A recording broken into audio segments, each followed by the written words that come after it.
বকেয়া ডিএর দাবিতে তোলপাড় গোটা রাজ্য। বকেয়া ডিএর দাবিতে ক্ষোভে ফুঁসছেন রাজ্যের সরকারি কর্মচারী এবং শিক্ষক শিক্ষিকারা। পঞ্চম বেতন কমিশন অনুযায়ী বকেয়া ডিএ মামলা চলছে সুপ্রিম কোর্টে এবং ষষ্ঠ বেতন কমিশনের বকেয়া ডিএ নিয়ে আন্দোলন চালিয়ে যাচ্ছেন দীর্ঘদিন ধরে শহীদ মিনার চত্বরে সংগ্রামী যৌথ মঞ্চের ব্যানারে রাজ্যের লক্ষ লক্ষ সরকারি কর্মচারী এবং শিক্ষক শিক্ষিকারা। সেই 2023-এর জানুয়ারির 27 তারিখ থেকে চলছে এই আন্দোলন। দাঁতে দাঁত চেপে লড়াই চালিয়ে যাচ্ছেন সংগ্রামী যৌথ মঞ্চের নেতৃত্বরা। তার মধ্যে একাধিক কর্মসূচি থেকে শুরু করে কর্মবিরতি, ধর্মঘট, মিটিং মিছিল থেকে শুরু করে রাজপথ পর্যন্ত কাঁপিয়ে দিয়েছেন, নবান্নকে কাঁপিয়ে দিয়েছেন। নবান্নের সামনে বিক্ষোভ কর্মসূচি, হাইকোর্টের নির্দেশে একাধিক কর্মসূচিতে রীতিমতো রাজ্যে নাভিশ্বাস তুলে চলেছিলেন এই সরকারি কর্মচারী এবং শিক্ষক শিক্ষিকারা। তার মধ্যেই বকেয়া ডিএ মামলা চলছে সুপ্রিম কোর্টে 2 বছর হয়ে গেল, কিন্তু এই ডিএ মামলার শুনানি একবারের জন্য হয়নি। বারবার পিছিয়ে যাচ্ছে ডিএ মামলার শুনানি সময়ের অভাবে। রাজ্য সরকারের যে দাবি, ডিএ মেটাতে গেলে রাজ্যকে 42,000 কোটি টাকা খরচ করতে হবে, যা রাজ্যে আর্থিক বিপর্যয় নেমে আসতে পারে। যেহেতু এত টাকার ব্যাপার, তাই দীর্ঘ শুনানি হোক এই মামলা নিয়ে। সুপ্রিম কোর্ট রাজ্যের আর্জিতে মান্যতা দিয়ে দীর্ঘ শুনানির জন্য সময়ের অভাবে বারবার পিছিয়ে যাচ্ছে এই ডিএ মামলা। এই নিয়ে 13 বার পিছিয়ে গেল ডিএ মামলার শুনানি। জানুয়ারি মাসে 2025 সালে উঠতে চলেছে প্রথম সপ্তাহে এই ডিএ মামলার শুনানি, সম্ভবত 7ই জানুয়ারি, অর্থাৎ 2 বছর পর ডিএ মামলার শুনানি 14তম বার হতে চলেছে সুপ্রিম কোর্টে। তার মধ্যেই কিন্তু বকেয়া ডিএর দাবিতে উত্তাল একেবারে গোটা রাজ্য। মুখ্যমন্ত্রী মমতা ব্যানার্জি লোকসভা ভোটের আগেই 2 দফায় 8% ডিএ বৃদ্ধি করেছেন। এই মুহূর্তে রাজ্যের সরকারি কর্মচারী, শিক্ষক শিক্ষিকারা 14% হারে সম্ভবত ডিএ পাচ্ছেন। কেন্দ্রের সাথে বিস্তর ফারাক, প্রায় 36%। খুব সম্ভবত পুজোর আগেই ডিএ বৃদ্ধি করতে চলেছে কেন্দ্র। 4% হারে ডিএ বৃদ্ধি করলে 40% ডিএ বকেয়া হয়ে যাবে ষষ্ঠ বেতন কমিশন অনুযায়ী রাজ্য সরকারি কর্মচারী এবং শিক্ষক শিক্ষিকাদের। তাই এই নিয়ে কিন্তু চলছে আন্দোলন। আর এই ডিএ আন্দোলনের মাঝেই কিন্তু বড় জয় হাইকোর্টে শিক্ষক শিক্ষিকাদের।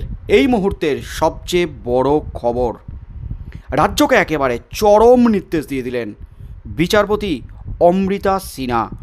90 দিনের মধ্যে সব বকেয়া মিটিয়ে দিতে হবে, এমনই কিন্তু কড়া নির্দেশ এবং ডেডলাইন বেঁধে দিলেন রাজ্যকে বিচারপতি অমৃতা সিনহা। তাতেই কিন্তু এবার আশার আলো দেখতে শুরু করেছেন রাজ্যের লক্ষ লক্ষ সরকারি কর্মচারী এবং শিক্ষক শিক্ষিকারা। সুপ্রিম কোর্ট যা পারল না 2 বছরে, সেটাই কিন্তু বিচারপতি অমৃতা সিনহা মুহূর্তে করে দেখালেন। রাজ্যকে দিলেন লাস্ট 90 দিনের সময়সীমা। ক্যান্সার আক্রান্ত অবসরপ্রাপ্ত শিক্ষিকাকে পেনশন এবং অবসরকালীন প্রাপ্য দিতে না জেলা প্রাথমিক শিক্ষা সংসদের। নথিপত্রের জটিলতার জন্য ওই শিক্ষিকা পেনশন এবং অবসরকালীন প্রাপ্য কোনোটাই পাবেন না বলে জানিয়ে দেওয়া হয়। এরপর সুরাহা পেতে কলকাতা হাইকোর্টের দ্বারস্থ হন ওই অবসরপ্রাপ্ত শিক্ষিকা। সেই মামলাতেই বড় নির্দেশ দিল কলকাতা হাইকোর্ট।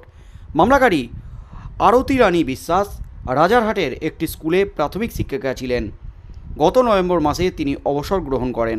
মামলাকারীর অভিযোগ, শিক্ষাগত যোগ্যতার যুক্তি দেখিয়ে তাকে পেনশন এবং অবসরকালীন সুবিধা থেকে বঞ্চিত করা হচ্ছে গায়ের জোরে। তবে তার 2.5 দশকের চাকরির সময়ে এই শিক্ষাগত যোগ্যতা নিয়ে কোনো প্রশ্ন তোলেনি সরকার। কলকাতা হাইকোর্টের বিচারপতি অমৃতা সিনহার এজলাসে এই মামলাটি ওঠে। মামলাকারী শিক্ষিকার আইনজীবীদের দাবি, তার মক্কেল বাংলাদেশ স্কুল এবং কলেজের লেখাপড়া শেষ করে ভারতে আসেন। 1984 সালে তিনি ভারতীয় নাগরিকত্ব পান। এরপর 1998 সাল থেকে তিনি রাজারহাটের একটি স্কুলে প্রাথমিক শিক্ষিকা হিসাবে চাকরি করা শুরু করেন। সব ঠিকঠাক চললেও অবসরের পর তৈরি হয় জটিলতা। 2023 সালে অবসরের পর বাংলাদেশি নাগরিক হওয়ার যুক্তি দেখিয়ে ক্যান্সার আক্রান্ত ওই শিক্ষিকার পেনশন এবং অবসরকালীন প্রাপ্য আটকে রাখা হয় বলে অভিযোগ। কর্মরত থাকাকালীন জানিয়ে কখনো প্রশ্ন ওঠেনি। সেখানে এত বছর চাকরি করার পর কিভাবে একজন ক্যান্সার আক্রান্ত প্রাক্তন শিক্ষিকার প্রাপ্য আটকানো যায়, আদালতে সেই প্রশ্ন তোলেন মামলাকারীর আইনজীবী। পাল্টা জেলা প্রাথমিক শিক্ষা সংসদের আইনজীবীর যুক্তি, মামলাকারীর শিক্ষিকা বাংলাদেশি নাগরিক, তাই শিক্ষাগত নথি যাচাই না করে তাকে প্রাপ্য দেওয়া সম্ভব নয়। এই মামলায় বিচারপতি অমৃতা সিনহা ক্ষোভে ফেটে পড়েন। তার পর্যবেক্ষণ, কর্তৃপক্ষের এই আচরণ বেআইনি এবং ন্যায্য বিচারের পরিপন্থী। এরপরই শিক্ষিকার প্রাপ্য দিতে চরম নির্দেশ দিয়ে দিলেন বিচারপতি অমৃতা সিনহা। ডিএ আবহেই কিন্তু বড় জয় শিক্ষিকার কলকাতা হাইকোর্টে বিচারপতি অমৃতা সিনহার এজলাসে। বিচারপতি অমৃতা সিনহার নির্দেশ, 90 দিনের মধ্যে মামলাকারীর সমস্ত বকেয়া প্রাপ্য মিটিয়ে দিতে হবে কর্তৃপক্ষকে, স্কুল শিক্ষা দপ্তরকে। পাশাপাশি ওই অবসরপ্রাপ্ত শিক্ষিকা যাতে নিজের ক্যান্সারের চিকিৎসার খরচ চালিয়ে যেতে পারেন, তার জন্য উত্তর 24 পরগনার জেলা স্কুল পরিদর্শককে প্রভিশনাল পেনশন চালু করার জন্য নির্দেশ দিয়েছেন। এই মুহূর্তের সবচেয়ে বড় খবর, এবার কিন্তু একেবারে চরম নির্দেশ দিয়ে দিলেন বিচারপতি অমৃতা সিনহা। ফের কিন্তু মা দুর্গার অবতারে, মা দুর্গার মূর্তিতে অবতীর্ণ হলেন কলকাতা হাইকোর্টে বিচারপতি অমৃতা সিনহা। ক্ষোভে ফেটে বললেন, কেন আটকে রাখা হয়েছে?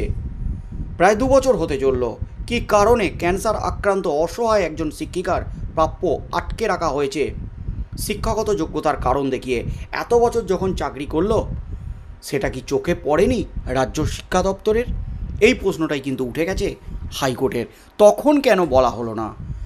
আর চাকরি করেছেন দীর্ঘদিন, তিনি বেতনও তুলেছেন সরকারের কাছ থেকে, আর এবার বকেয়া সরকারের যে টাকা, পেনশন থেকে শুরু করে গ্র্যাচুইটি, এই সমস্ত দেওয়ার ক্ষেত্রেই কি জটিলতা? কিসের জটিলতা? প্রশ্ন তুলে দিলেন বিচারপতি অমৃতা সিনহা। তিনি স্পষ্ট বললেন, রাজ্যের শিক্ষা দপ্তরের এই যে কাজকর্ম, এটা সম্পূর্ণ বেআইনি এবং ন্যায় বিচারের পরিপন্থী। চরম নির্দেশ, 90 দিনের সময়সীমা, 90 দিনের মধ্যে সমস্ত বকেয়া সুদ সমেত মিটিয়ে দিতে হবে এবং তার সাথে সাথে প্রভিশনাল পেনশন চালু করার নির্দেশ দিলেন স্কুল শিক্ষা দপ্তরকে বিচারপতি অমৃতা সিনহা, যাতে তিনি তার ক্যান্সারের চিকিৎসা চালিয়ে যেতে পারেন। অর্থাৎ ডিএ আবহে, যেখানে ডিএর দাবিতে দীর্ঘদিন ধরে আন্দোলন চালিয়ে যাচ্ছেন, যেখানে সুপ্রিম কোর্টে মামলা চলছে সেই 2016 সাল থেকে, সমস্ত জায়গায় জেতার পর, সমস্ত আদালতে জেতার পর সুপ্রিম কোর্টে দীর্ঘ 2 বছর ধরে মামলা চলছে। মামলা বারবার পিছিয়ে যাওয়ায় ক্ষোভে ফেটে পড়েছেন, ক্ষোভ উগড়ে দিয়েছেন সরকারি কর্মচারীরা, মামলাকারী সংগঠন। আর সেই আবহেই কিন্তু এবার বড় জয় পেলেন শিক্ষিকা। 2 বছর পর অবশেষে তিনি বকেয়া ফেরত পেতে চলেছেন। 90 দিনের মধ্যে রাজ্য ফেরত দেয় কিনা, বিচারপতি অমৃতা সিনহার নির্দেশ পালন করে কিনা রাজ্য, আর যদি না করে তাহলে কি ফের ডিভিশন বেঞ্চের দ্বারস্থ হবে, আদালত অবমাননার মামলা দায়ের করবেন শিক্ষিকা? কি হতে চলেছে আগামী দিনে? আর যদি রাজ্য না মেটায়, বিচারপতি অমৃতা সিনহা কী পদক্ষেপ নেন, সেদিকেই চোখ থাকবে গোটা রাজ্যের।